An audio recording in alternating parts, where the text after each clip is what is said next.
شروع اللہ کے نام سے جو بڑا مہربان اور نہایت رحم کرنے والا ہے۔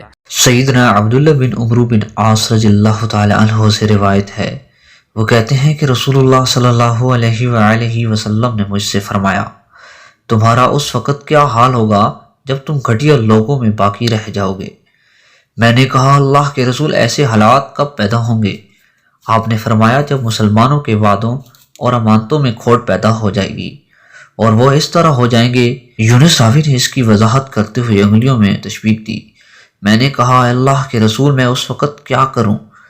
آپ صلی اللہ علیہ وآلہ وسلم نے فرمایا، تم اللہ تعالیٰ سے ڈرتے رہنا، اچھے عمل کرنا، غلط کاموں سے بچ کر رہنا اور اپنے مخصوص لوگوں کا خیال کرنا اور عام لوگوں سے بچ کر رہنا۔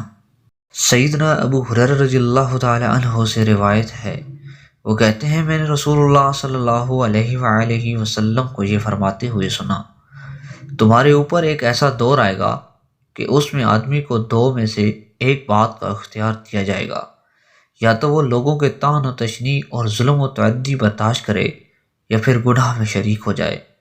جس آدمی کو ایسا زمانہ ملے تو وہ گناہ میں شریک ہونے کی بجائے طعن و تشنیع کو برداشت